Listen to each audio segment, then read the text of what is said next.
Okay, so get this.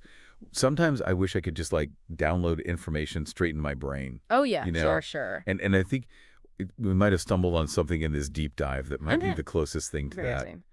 Um, we are talking about the Memory Palace. Wow, yeah. And you sent over some excerpts about this, and we were like, whoa, I know, I was fascinated. hold on, this is wild. Yeah, So this is relevant for anyone who wants to like improve their memory and recall, which is absolutely. everyone. Right, yeah. So to help us break down this Memory Palace technique, Okay.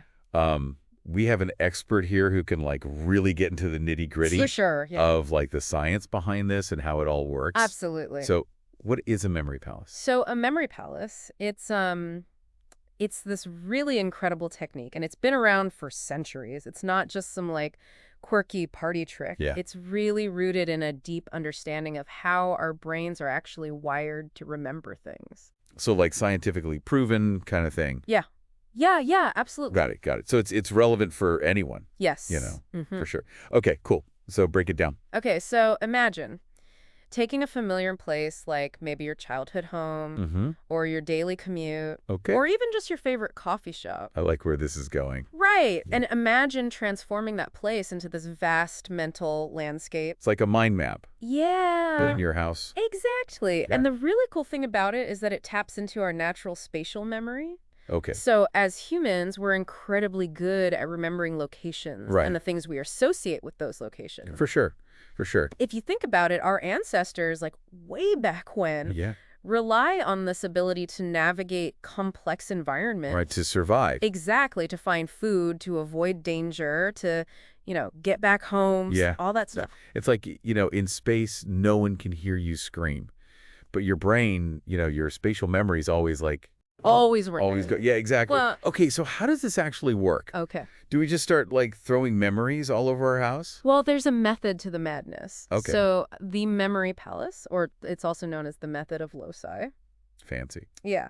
It involves selecting very specific landmarks within your chosen location. Okay. So it could be like a doorway or a painting on the wall, Yeah. a specific piece of furniture, Gotcha. anything that stands out to you. Mhm. And then what you do is you link the information you want to remember Okay. to these landmarks by creating these vivid, memorable images. So like I'm picturing like a childhood home Okay. and like there's a giant rubber ducky on the couch. That's the spirit. That's what we're talking The about. more bizarre and unusual the images, Right. the more likely you are to remember it. Yeah, for sure. For sure. So let's say you need to remember to pick up milk, eggs, and bread from the store, Classic grocery list.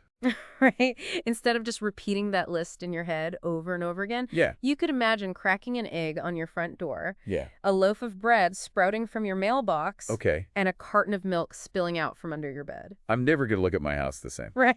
Okay.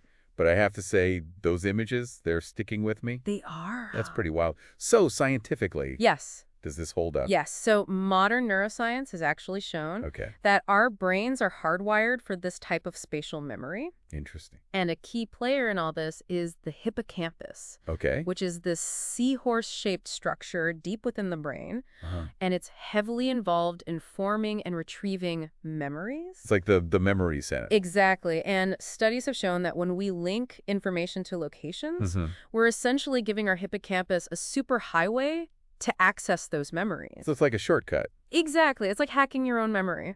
I love that. So, okay, I'm thinking memory techniques, Mm-hmm. and I immediately go to like memory champions, Yeah. like memorizing a deck of cards Of course. or pi to the 1000th decimal. Right. Is this really applicable to like you and me? It absolutely is. Okay. And that's a great question because while memory champions definitely use the memory palace to achieve these incredible feats, Right. research has shown that it can benefit anyone, Okay. regardless of your age or your perceived memory abilities. Got it. So let's say I'm sold. Okay. How do I build my own memory palace? Okay, step 1. Choose your location. Okay. So that's the mental space that you're going to be working with. Yeah. It should be a place you know really well, Mm-hmm. a place that you can easily visualize in your mind. Got it. Once you have your location, Yeah. take a mental walk through it Okay. and start picking out specific landmarks. Okay, so like a tree in my backyard. Exactly. Or like a painting in my living room. Perfect.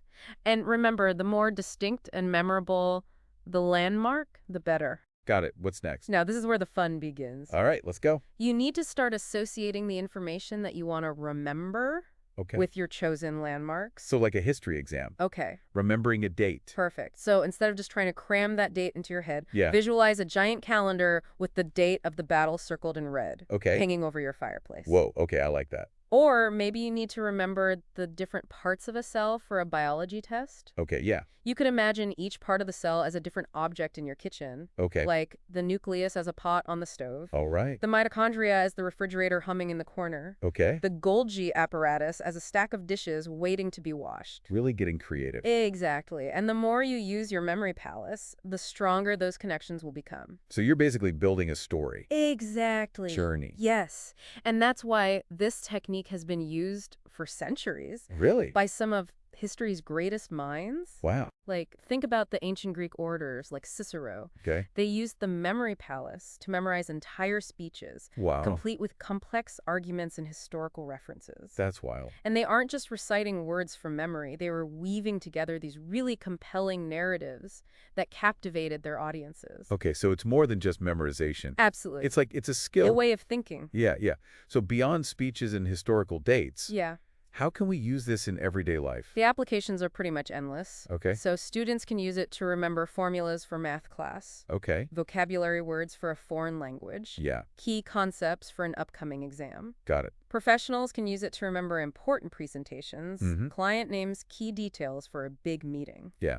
Writers can use it to map out plot points for their novels, Okay. or keep track of characters and their backstories. So I'm starting to see a memory palace like everywhere in life. It is. It is.